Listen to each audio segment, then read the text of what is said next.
مغل سلطنت کی بنیاد ظہیر الدین محمد بابر نے رکھی تھی، جو تیمور اور چنگیز خان کی نسل سے تھا۔ بابر نے 1526 میں پانی پت کی پہلی جنگ میں دلی کے سلطان ابراہیم لودھی کو شکست دے کر ہندوستان میں مغل سلطنت کی بنیاد رکھی۔ بابر ایک ماہر فوجی جنرل اور بہترین منتظم تھا۔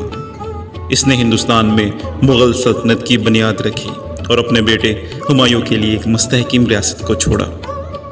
بابر کے بعد اس کا بیٹا نصیر الدین ہمایوں 1530 میں تخت نشین ہوا۔ ہمایوں ایک نرم دل اور رحم دل حکمران تھا، مگر اس کی حکومت زیادہ دیر تک مستحکم نہ رہ سکی۔ 1540 میں شیر شاہ سوری نے اسے شکست دی اور ہمایوں کو ایران کی طرف جلا وطن ہونا پڑا۔ 1555 میں ہمایوں نے دوبارہ ہندوستان پر قبضہ کیا، مگر ایک سال بعد ہی اس کی موت واقع ہو گئی۔ ہمایوں کے بعد اس کا بیٹا جلال الدین اکبر 1556 میں تخت نشین ہوا۔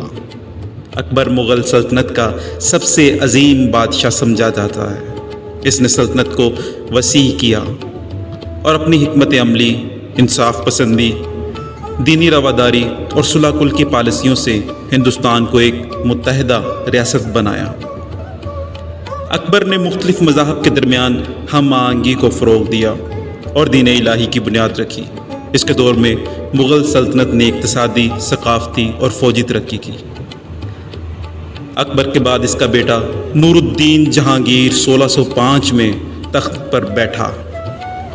جہانگیر نے اپنے والد کی پالیسیوں کو جاری رکھا اور فنون لطیفہ اور مصوری کو فروغ دیا۔ اس کے دور میں مغل مصوری نے عروج حاصل کیا۔ جہانگیر کا دور نسبتاً پرامن تھا اور اس نے انتظامی اصلاحات پر زور دیا۔ جہانگیر کے بعد اس کا بیٹا شاہ جہاں 1628 میں تخت نشین ہوا۔ شاہ جہاں کا دور مغل فن تعمیر کے عروج کا دور تھا۔ اس نے اپنی محبوب بیوی ممتاز محل کی یاد میں تاج محل تعمیر کروایا، جو آج بھی دنیا کی سب سے خوبصورت عمارتوں میں شمار ہوتا ہے۔ اس کے علاوہ دلی میں جامع مسجد اور لاہور میں شاہی قلعہ جیسے عظیم الشان تعمیرات بھی اس کے دور میں ہی بنائی گئیں۔ شاہ جہاں کے بعد اس کا بیٹا اورنگزیب 1658 میں تخت پر بیٹھا۔ اورنگزیب نے اپنے بھائیوں کو شکست دے کر اقتدار حاصل کیا۔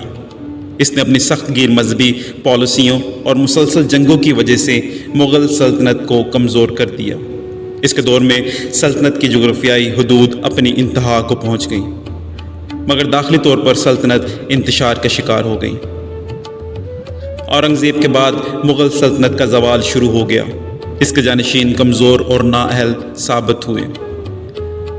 18ویں صدی میں مرہٹوں، سکھوں اور دیگر علاقائی طاقتوں نے مغل سلطنت کی مرکزی حکومت کو چیلنج کیا۔ 1739 میں نادر شاہ نے دلی پر حملہ کیا اور شہر کو لوٹ لیا۔ 19ویں صدی کے آغاز تک مغل سلطنت کے محض نام کی رہ گئی تھی اور اصل اقتدار برطانوی ایسٹ انڈیا کمپنی کے ہاتھ میں آ چکا تھا۔ آخری مغل بادشاہ بہادر شاہ ظفر کے دور میں 1857 کی جنگ آزادی ہوئی، مگر برطانوی فوج نے اسے بغاوت کو کچل دیا۔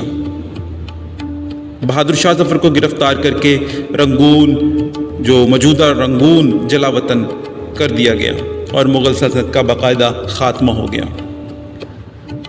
مغل سلطنت نے تقریباً 300 سال تک ہندوستان پر حکمرانی کی اور اپنے پیچھے ایک عظیم ثقافتی، علمی اور فنی ورثہ چھوڑا۔ مغل دور حکومت میں فن تعمیر، مصوری، موسیقی اور ادب میں بے پناہ ترقی ہوئی۔ آج بھی مغل فن تعمیر کی مثالیں تاج محل، لال قلعہ، جامع مسجد اور دیگر کئی عظیم الشان عمارات کی صورت میں موجود ہیں۔ مغل سلطنت نے ہندوستان کی تاریخ اور ثقافت پر گہرے نقوش چھوڑے ہیں، جو آج بھی محسوس کیے جا سکتے ہیں۔